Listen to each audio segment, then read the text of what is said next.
जी part 2 start हो गया जी। अच्छा जी, अब लिमिटिंग फैक्टर की तरह से बाकी चीज़ें भी आपको याद हैं, ठीक है। मैं सिर्फ यहाँ से रिवाइज़ करवाऊँगा इसको, और अब रीसेंट अटेम्प्ट करवाने का वादा है ना, तो रीसेंट अटेम्प्ट के अंदर थोड़ा सा फर्दर प्रोसेसिंग डिसीजन भी आया है प्रोसेस कॉस्टिंग वाले सवाल के साथ मिक्स होके। तो जब ये डिसीजन मेकिंग की थोड़ी सी रिवीजन कर लेते हैं, बल्कि मैं कहता हूँ फर्दर प्रोसेसिंग की रिवीजन करके कुछ प्रोसेस कॉस्टिंग की रिवीजन करके हम फिर आखिरी वाला सवाल कर लेते हैं रीसेंट अटेम्प्ट का, क्योंकि सिर्फ बातें बातें ही ना आपको बोझ लगने लग जाती हैं।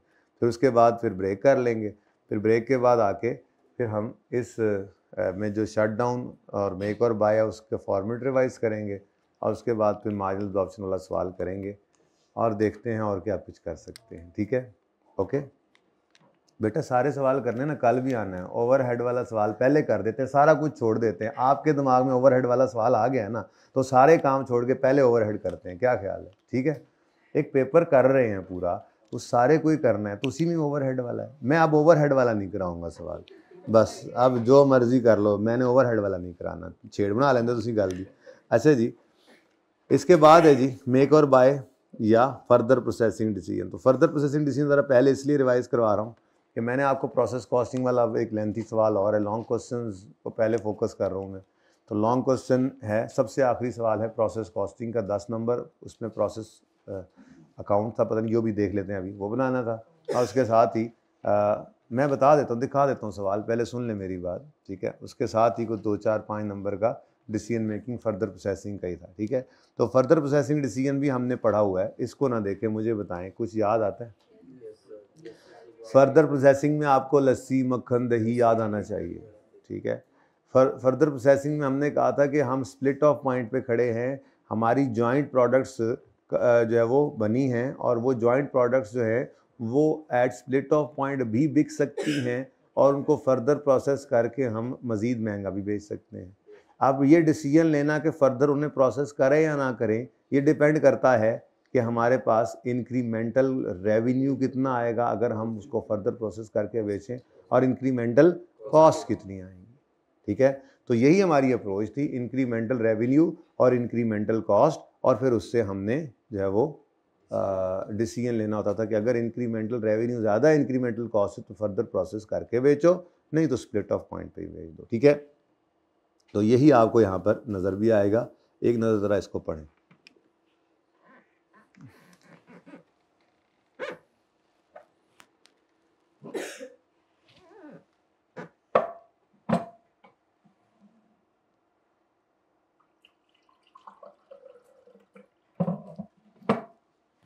एक ही तरह सवाल करने का एक फ़ायदा ये भी हो जाता है ना, एंड पे आके रिवीजन में ऐसे एक फॉर्मेट दिखाया था, अल्लाह दे खैर से।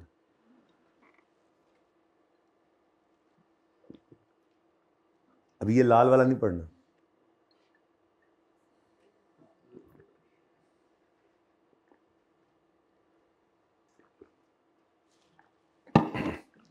जी। Evaluation of further processing decision में हम total sale revenue after further processing लेते थे, total sale revenue before further processing लेते थे, और इंक्रीमेंटल रेवेन्यू हमारा आ जाता था इन दोनों के डिफरेंस से। फिर जब आपने सिर्फ इंक्रीमेंटल रेवेन्यू लिया है, फिर यहाँ पर सिर्फ इंक्रीमेंटल कॉस्ट होनी चाहिए। स्प्लिट ऑफ तक की सारी कॉस्ट मैंने कहा था कॉमन कॉस्ट होती हैं, संक कॉस्ट समझ लें, ये इस डिसीजन के लिए जो है वो रेलेवेंट नहीं होती, इसलिए आप देखेंगे तो यहाँ में लिखा हुआ है joint processing cost not relevant, किसी सूरत में भी रेलेवेंट नहीं है। ये वैसे यहाँ पर डाल दिया, असल फॉर्मेट में यहाँ पे नहीं था, लेकिन याद रहे ज़रा, इसलिए यहाँ पे डाला, ठीक है। हमारे लिए रेलेवेंट क्या होता था? Additional material cost for further processing, additional labour cost for further processing, additional overheads for further processing, additional fixed overheads due to further, additional वाले fixed overheads, incremental fixed overhead जो फर्दर प्रोसेसिंग की वजह से कोई नई machine लानी पड़ेगी जी further processing के लिए, अब एडिशनल फिक्स कॉस्ट पड़ी, एडिशनल फिक्स कॉस्ट रेलेवेंट, ठीक है। Depreciation expense of new asset purchase for further processing, additional packing cost, pack करके बेचते हैं दूध, वैसे ही हम जो है वो बर्तन अपने लेके आते तो उसमें बेचते थे, अब हमने घी बनाकर बेचना है तो हमने प्रॉपर पैकिंग करके बेचना है, तो फर्दर पैकिंग कॉस्ट आ सकती है फर्दर प्रोसेसिंग की, एडिशनल पैकिंग कॉस्ट आ गई, एडिशनल सेलिंग मार्केटिंग कॉस्ट आ गई, ठीक है। करनी पड़ सकती है। आप फर्दर प्रोसेस करके हमने बेचना है तो हमें जो है वो इश्तिहार भी चलाना पड़ेगा मिसाल के तौर पे, एडिशनल कमीशन एक्सपेंस आ गया। तो इन सब को डिफरेंस इसमें से इसको माइनस कर लेंगे तो आपके पास नेट रिजल्ट अगर पॉजिटिव है तो आप फर्दर प्रोसेस कर लें, और अगर नेगेटिव है तो फिर फर्दर प्रोसेस ना करें। डिफरेंट प्रोडक्ट्स हैं तो जिसका पॉजिटिव है उसको फर्दर प्रोसेस कर लें, जिसका नेगेटिव है उसको फर्दर प्रोसेस। तो नेट रिजल्ट अगर पॉजिटिव है तो फर्दर प्रोसेसिंग इज एडवाइजेबल, और अगर नेट रिजल्ट नेगेटिव है तो further processing is not advisable. यहाँ तक को मसला? यस?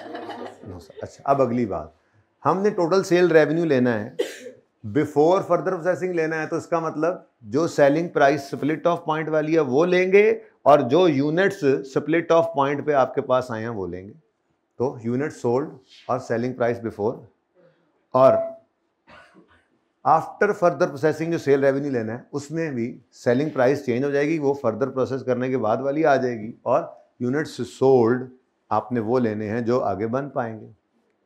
अब यहाँ पर ज़रा गौर करिए, अब आप प्रोसेस कॉस्टिंग पढ़ चुके हैं। ये वाली जो बात इधर लाल वाली लिखी हुई है ये आखिरी रिवीजन क्लास में ही क्यों आती है? क्योंकि आप रिवीजन क्लास तक ये सारी चीज़ें पढ़ चुके होते हैं ना, ठीक है। जैसे अभी हम सवाल करेंगे प्रोसेस कॉस्टिंग का, तो उसके अंदर जॉइंट बाय प्रोडक्ट है, तो दो जॉइंट प्रोडक्ट्स हैं और एक बाय प्रोडक्ट बननी है, तो जॉइंट प्रोडक्ट्स में से एक ने फर्दर प्रोसेस होना है, एक ने फर्दर प्रोसेस होना है। अब वो फर्दर प्रोसेस होकर आगे बिकेगी, तो अगले प्रोसेस में जब उसने जाना है तो कुछ लॉस भी हो रहा है। तो असल कहानी ये है कि आपकी आफ्टर फर्दर प्रोसेसिंग वाले यूनिट्स वो होने हैं जो आपके फर्दर प्रोसेस होने के बाद बनकर बिक पाएंगे, ठीक है। यही बात यहाँ पर मैंने लाल में लिखी हुई थी, लेकिन अभी सवाल के अंदर बहुत अच्छी समझ आ जाएगी। भाई वो तो मिटवा दें ज़रा, किसी ने पिक्चर लेनी तो ले लीजिएगा जी। जी इधर देखिए जी, normally sale quantity before refinement बराबर ही होती है sale quantity after refinement, normally होती है, आज वाले सवाल में नहीं है। और ये पहले से पिछली बार वालों को मैंने यही लिख कर दिया था, क्योंकि एंड पे आकर बताना पड़ता है, ठीक है। अगर सेल क्वांटिटी रिफाइनमेंट से पहले वाली बराबर ना होगी सेल क्वांटिटी आफ्टर रिफाइनमेंट वाली से, तो नॉर्मल लॉस, इसका मतलब फर्दर प्रोसेसिंग में हो रहा है।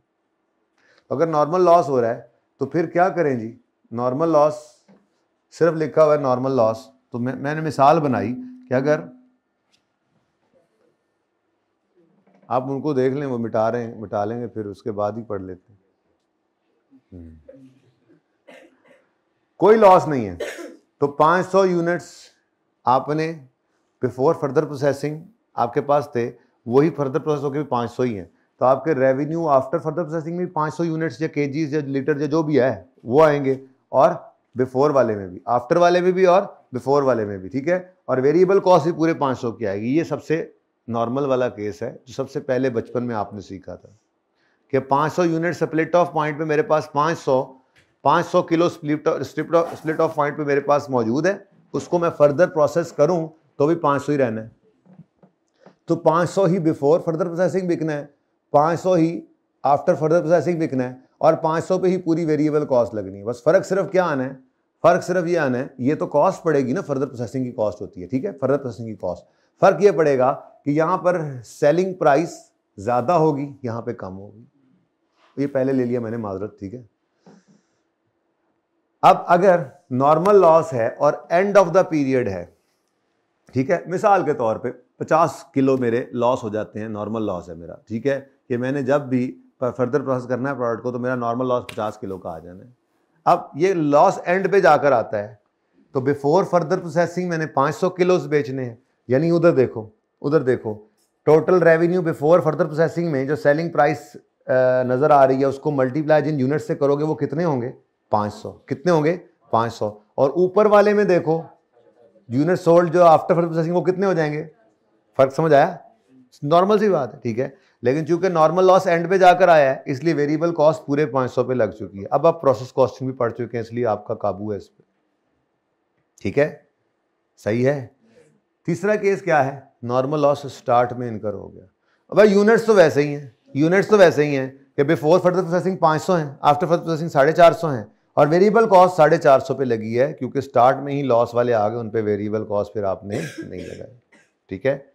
और अगर नॉर्मल लॉस कहीं बीच ये इस लेवल तक गया नहीं सवाल, ये तो बस गपशप है ना, इस लेवल तक नहीं गया, वो सिर्फ लेवल ये वाला है, ये नॉर्मल लॉस आया है, वो भी इसकी ज़रूरत नहीं पड़ेगी ऐसे सोचने की, क्योंकि आपने पहले प्रोसेस कॉस्टिंग का सवाल करना है, तो आपके पास सारा कुछ वैसे ही अवेलेबल होगा, यूनिट्स सब कुछ, लेटरम पटरम एवरीथिंग यस होगी, बस हर चीज़। सिर्फ आपने पार्ट बी के अंदर यूनिट्स निकालने, बिफोर वाले पढ़े होंगे, आफ्टर वाले पढ़े। इतना आसान सवाल था कि जो सवाल के अंदर मुश्किल होती थी ना फर्दर प्रोसेसिंग कॉस्ट वाली, वो भी नहीं है, क्योंकि उसने पहले डिपार्टमेंट में भी सेलिंग प्राइस दी हुई है, जब स्प्लिट ऑफ पॉइंट पे भी चीज़ बिकती है उसकी, और फर्दर प्रोसेस करके भी बिकती है। इतना आसान सवाल था।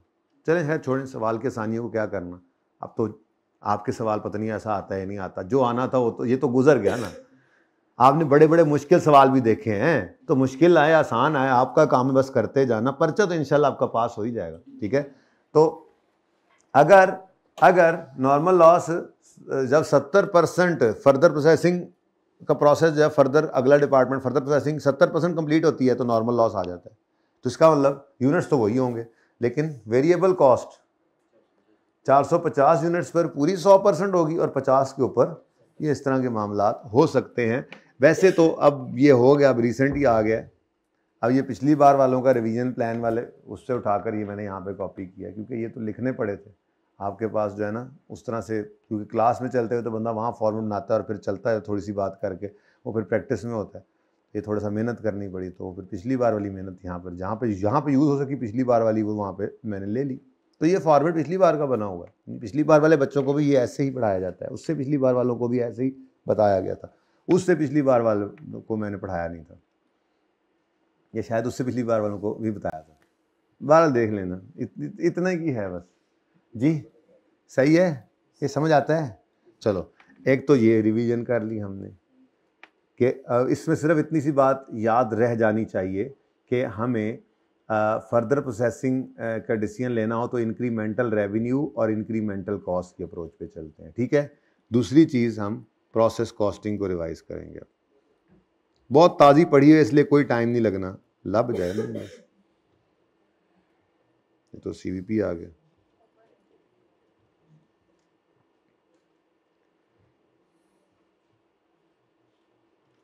ये है प्रोसेस कॉस्टिंग,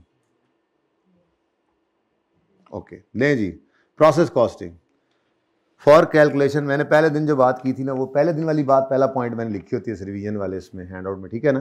मैंने आपको पहले दिन ये बात की थी कि यार क्यों ना इसको हम थोड़ा बोल्ड ना करें कि चल जाए काम, चल रहा है, चलो जी। For calculation of product cost in case of continuous production of similar products, process costing किस लिए यूज होता है? प्रोडक्ट की कॉस्ट निकालने के लिए, जब कॉन्टीन्यूस प्रोडक्शन चल रही होती है एक जैसी होमोजीनियस प्रोडक्ट्स की, ठीक है। तो इसमें मसाइल क्या थे? ओपनिंग वर्क इन प्रोसेस आ गया, क्लोजिंग वर्क इन प्रोसेस आ गया, नॉर्मल लॉस आ गया, नॉर्मल लॉस आ गया, कंप्लीटेड आउटपुट, ये यूनिट्स होते थे, ठीक है जी। तो प्रोसेस कॉस्टिंग के कितने तरह के सवाल थे? ये 3 तरह के सवाल हमने किए थे प्रोसेस कॉस्टिंग के अंदर। सबसे पहले process costing with losses only, बहुत सिंपल केस था, इसमें opening closing work in process था नहीं, सिर्फ लॉस होता था। तो हम ये CPU का फॉर्मूला, वो बचपन याद करो, ये प्रोसेस कॉस्टिंग का बचपन, वैसे तो 55 से भी आगे थे आप, 90 के आसपास थे, ठीक है। तभी बचपन की बात कर रहा हूँ मैं, जब प्रोसेस कॉस्टिंग के बचपन में शुरू में आपने कहा हाँ ये प्रोसेस कॉस्टिंग है, जब आप हंसे थे।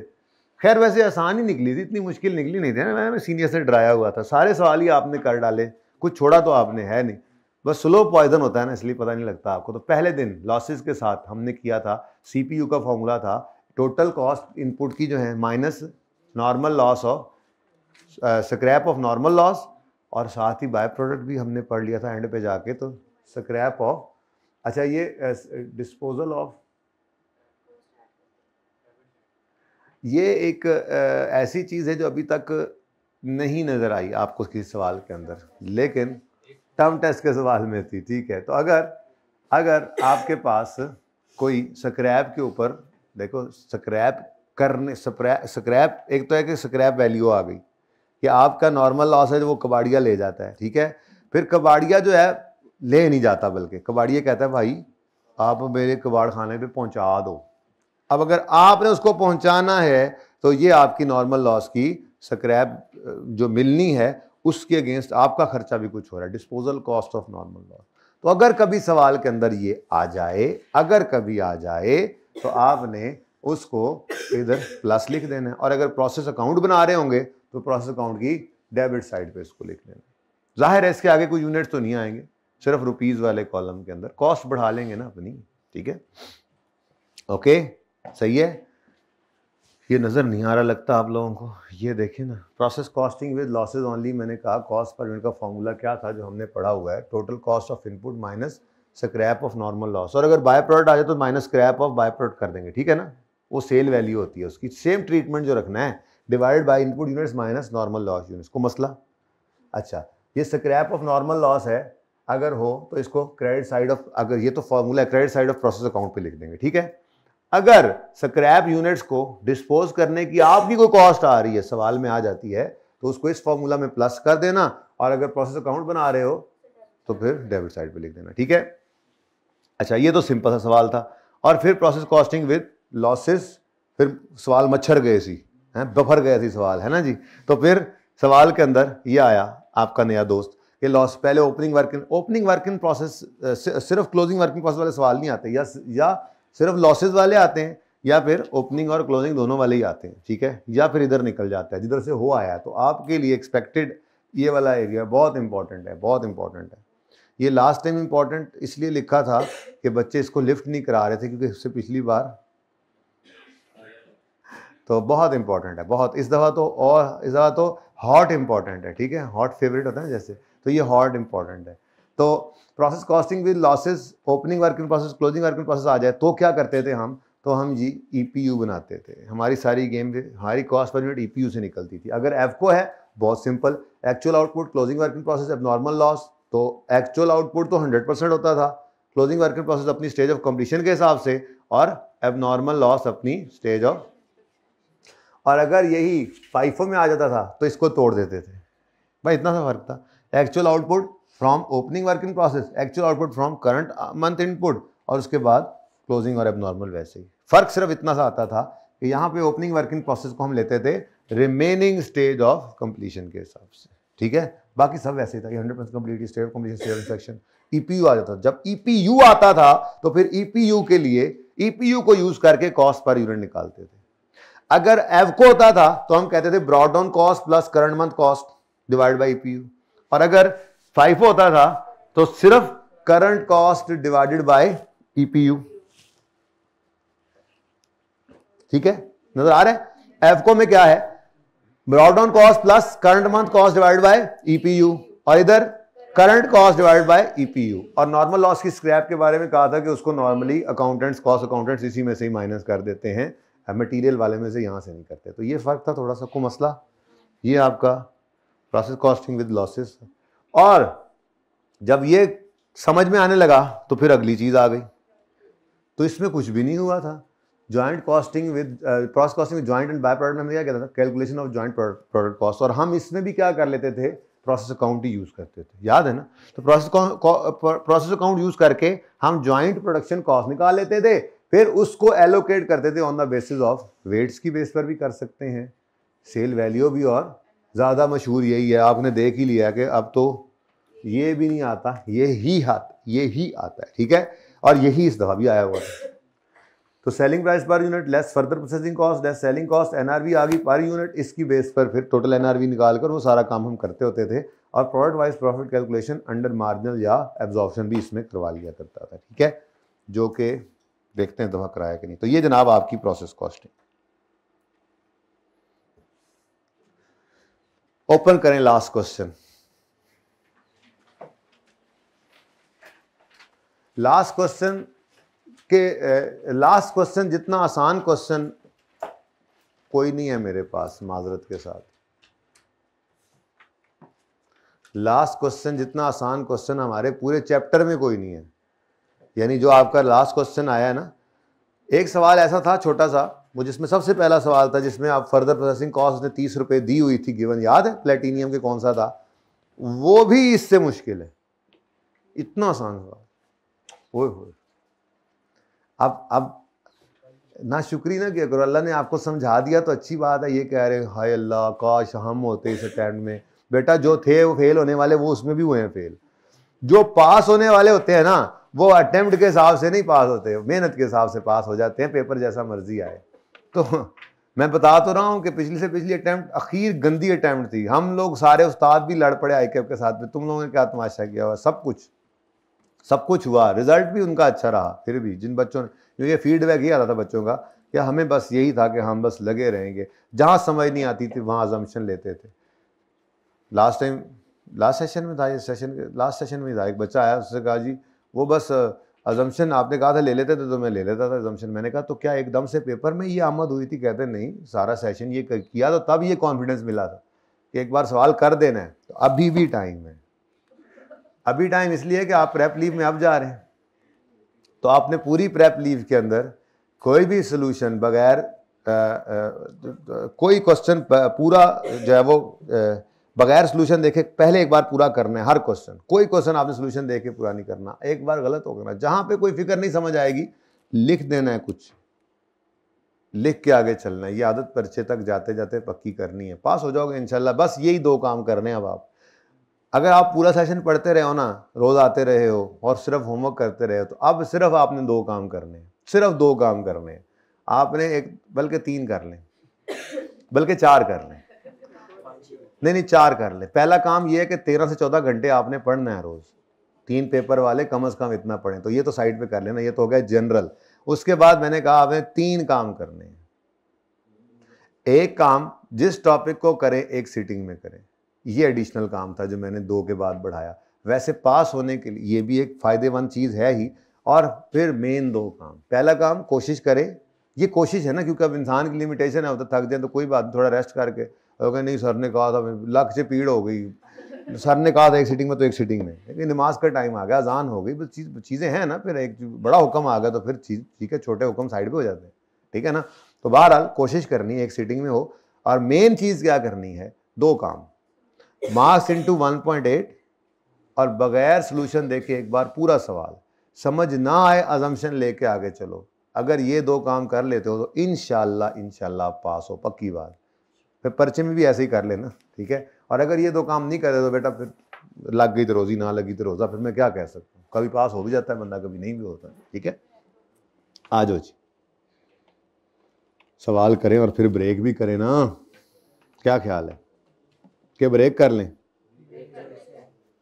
चलो यूं कर लें, थोड़ा सा पढ़ तो लें इसको। Calculate joint cost, calculate joint cost and its apportionment to product X and Y. Determine the additional profit that EL earns from further process. ये तो बाद में करते हैं, ठीक है जी। तो 10 नंबर का है, जॉइंट कॉस्ट निकालो और उसको X और Y को अपोर्शन भी करो। कर देते हैं जी, बिस्मिल्लाह, मसला ही कोई नहीं। EL has 2 production departments A and B. It manufactures 2 joint products X and Y in a single process within department A. Incidental to the production of these products, it produces a byproduct. ओह, तो पहले department में सारे रोले हैं, A B नहीं, X Y और Z by product है। The output ratio of X Y and Z is इतने इतने एंड इतने डिपार्टमेंट ए में। Y and Z are sold without further processing. However, X is further processed in department B and sold as a new product. ये पता है क्यों IKEM ने किया? तंग आके, जो वो मैंने कहा था ना, IKEM ने बाद में सोल्यूशन बदल दिए हैं, वो जिनके अंदर वो कहता था कि अब X बिकती नहीं है, X1 बिकती है, तो है भी ऐसे ही, वो X1 बेच रहे हैं, ठीक है। लेकिन ये पहला सवाल ऐसा है जिसके अंदर जरा देखिएगा, a following information has been compiled from years record for the latest month. ऐसा करें, ये सवाल करके ज़रा अच्छी ब्रेक कर लेते हैं, आधा घंटा हिम्मत करके और पढ़ लें, फ्रेश है ना। फिर 9:30 से 10 तक ब्रेक कर लें, मिसाल आधा घंटा ब्रेक, अच्छी ब्रेक कर लेंगे, ज़रा थोड़ा सा अभी पुश कर दें इसको थोड़ा सा। अब ये चल रहा है ना तो ये हो जाएगा, फिर 1 घंटा बस और पढ़ लेंगे, उसके बाद फिर छुट्टी है, ठीक है। और मैं भी तो FR1 में पढ़ाना, मेरे FR1 के बच्चे भी बैठे थे ना, तो थोड़ा सा उन्होंने भी रिचार्ज होना होगा, तो उसके बाद फिर अच्छा चलें। मैं ये कह रहा था, following has been compiled, sale related information में सेल प्राइस पर केजी एक्स की भी गिवन है, X1 की भी गिवन है। तो जब NRV निकालनी है तो प्रोडक्ट X को जो एलोकेट करनी है जॉइंट प्रोडक्ट, तो उसके लिए मुझे वो वाली मुसीबत में नहीं पड़ना पड़ेगा जो हर सवाल में पढ़ना पड़ता था जी। NRV निकालते हुए मेरे पास सिर्फ ऑप्शन होता था X1 का, तो X1 के ही यूनिट्स भी लेने पड़ते थे। और X1 वाली मुसीबतें थी क्योंकि किसी सवाल के अंदर X की प्राइस उसने नहीं दी होती थी। सबूत के तौर पे देखते हैं जाकर, क्या ख्याल है? तो नहीं, सबूत नहीं, मतलब थोड़ा सबूत नहीं होता, ये मैं सिर्फ मजाक कर रहा हूँ सबूत के तौर पे। मेरा आपका कोई केस है कोई लगा हुआ है जी? मैं तो सिर्फ आपको दिखा रहा हूँ कि मतलब जो हमने इतनी मुश्किलें और परेशानियां काटी, वो क्यों काटी थी। ऐसे कर लेता तो आसान ना हो जाता। हमारा जॉइंट प्रोडक्ट शुरू हुआ था यहाँ से, मतलब मेन सवाल बाकी तो ठीक है, इससे ऊपर भी ये सवाल ही था। होमवर्क ये मैंने करवा दिया था ऐसे ही। ये तो बहुत चेक फॉर एरर होमवर्क कितने शुरू है यार, कहाँ से शुरू हुआ था? बहुत ही आसान काम था ये जॉइंट बाय प्रोडक्ट, ये बहुत ही आसान था। ये तो इस काबिल ही नहीं थे, ये सवालों को सही से किया भी जाता। यहाँ से कहानी शुरू हुई थी असल में। 27 ऐसे ही बच्चों वाला नेट प्रैक्टिस, और फिर 28 से मैच शुरू हुए थे। तो सेमीफाइनल सीखो, फाइनल सीखो, क्वार्टर फाइनल सी हैं जी, नॉकआउट सी। तो 27, 28, 29, 30, 31 बलाएं 32 और कहानी खत्म। अब इन सब सवालों के अंदर हम देखते हैं, जो ये सवाल यही थे ना असल में, ठीक है, मेन सवाल। तो देखते हैं, शुरू करते हैं। Sale price alpha M beta बनाते हैं वो, और एक बाय प्रोडक्ट जीटा भी बनाते हैं, ठीक है जी। इसमें तो हाँ कह रहा है कुछ है क्या, फर्दर प्रोसेसिंग है। Alpha is further processed at a cost of 30 before being sold in market. Alpha बिकने से पहले फर्दर प्रोसेस होता है, तो सेलिंग प्राइस फिर ये 95 इसकी है, प्रोसेस्ड अल्फा की। पढ़ लो, जुमला पढ़ लो। Alpha is further processed before being sold in market, इसका मतलब कि वो इसके अलावा बिकता ही नहीं है। बिफोर फर्दर प्रोसेसिंग वो बिकता ही नहीं है। तो ये इसकी सेलिंग प्राइस जो है, ये सेलिंग प्राइस जो है, ये आफ्टर फर्दर प्रोसेसिंग। इत्तेफाक करते हो? चलें आगे। Question number 28। इसके बाद हमारा ये सवाल आया था जी। अब कितने गया ये, पी क्यू एंड आर बनते हैं, ठीक है जी, और पी एंड क्यू सोल्ड हो जाते हैं स्प्लिट ऑफ पे, आर फर्दर प्रोसेस होता है, और R is further process in process two before being sold in market. Again वही वाला मसला है कि आर फर्दर प्रोसेस होकर बिकता है, before being sold to market further process होता है। और उसके बाद अगली बात ये देखो, यहां पे लिखा भी हुआ है कि product R after further processing, ये इसकी सेलिंग प्राइस है। ये मैंने यहां पे लिखा हुआ जब मैंने सवाल करवाया था। स्प्लिट ऑफ पॉइंट की तो सेल प्राइस नहीं है, ठीक है। आगे बढ़ो। 29 आया, इसने कहा बच्चों को कंफ्यूजन हो रहा है, बिल्कुल ही गायब कर दो, चीज लिखो ही ना। जैसे 101 और 202 बने, वो कहता है 101 सोल्ड और 202 सोल्ड छोल्ड कोई नहीं, ट्रांसफर टू B2, और उसमें जाकर फिर BP01 नहीं J+ बनेगा और फिर सोल्ड फॉर 1400। तो ये भी क्या है, J+ की सेलिंग प्राइस है, J202 की सेलिंग प्राइस ही नहीं है। ये सवाल भी आगे करीब ही पड़ा हुआ है, 29 है ना, यही है ना 29 ये। तो फिर वो मसला आ गया था कि हमें यहाँ पर सेलिंग प्राइस जो गिवन है J+ की गिवन है, जो J202 की है ही नहीं। इसीलिए फिर मुझे यूनिट्स भी कौन से लेने पड़े, ये। और ठीक है, वो 30 कुछ लिए थे मेरे ख्याल में, किधर गए ये 4050 क्यों लिए थे, कि वो ज़रा मैंने नीचे निकाल कर दिखाए होंगे आपको। ये 4050 यूनिट्स कैसे निकले, ये 4050 वो वर्किंग आपको आती सारी पता है आपको, ठीक है ना। तो मकसद कहने का ये है कि यूनिट्स भी J+ के लिए और सेलिंग प्राइस भी J+ की ली, मजबूरी थी भाई, क्या करते, ठीक है।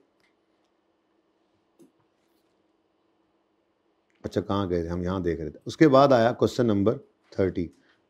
क्रिकेट क्या, किरकट केमिकल में क्या था, ये आपने किया था मेरे ख्याल से, है ना। इतना आसान सवाल था, ओए होए। जॉइंट प्रोडक्ट X1 और X2 आती हैं,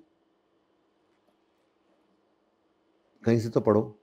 ये कहता है प्रोसेस 1 में प्रोसेस 1 में 2 जॉइंट प्रोडक्ट बनती है, X1 X2 इंसिडेंटल एक बाय प्रोडक्ट भी बन जाती है जी। X1 is further process in process 2 and converted into X1 plus, यानी X1 जो है वो X1 प्लस बनती है। अब अगर तो X1 की भी सेलिंग प्राइस हुई और X1 प्लस की भी हुई तो सुकून है, लेकिन ऐसा नहीं था, किसी सवाल में भी नहीं था। देखो जैसे कहीं पे हैं जी सेलिंग प्राइस, ये सेलिंग प्राइस X1 की गिवन है, गिवन ही कोई नहीं, किसकी गिवन है, X प्लस की।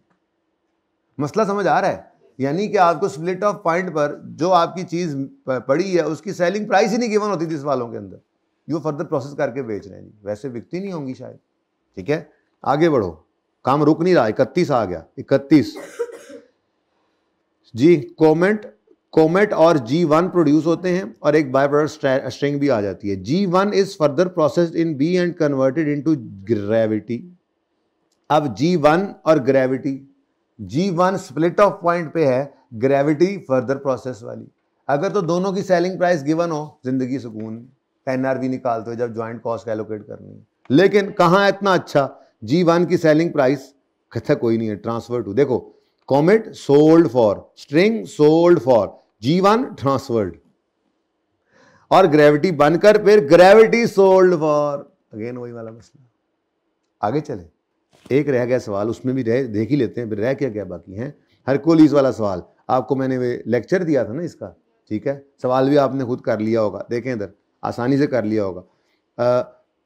L और M बनते हैं और एक बाय प्रोडक्ट N बनती है, रेशो वेशो ये है सारा कुछ। M undergoes further processing where it is combined with chemical V to produce a chemical P, यानी M P में कन्वर्ट होकर फिर बिकता है।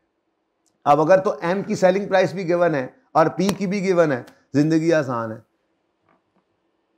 लेकिन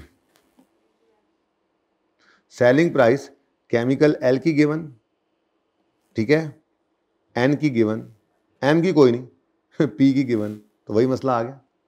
यानी हर जगह पर सवालों के अंदर आपको कभी ऐसा नहीं हुआ था कि जो ज्वाइंट प्रोडक्ट फर्दर प्रोसेस होनी है वो ज्वाइंट प्रोडक्ट की स्प्लिट ऑफ पॉइंट पे सेलिंग प्राइस दे। मतलब इसका यही होता है कि ये स्प्लिट ऑफ पॉइंट पे बिकती नहीं है, फर्दर प्रोसेस होकर ही बिकती है।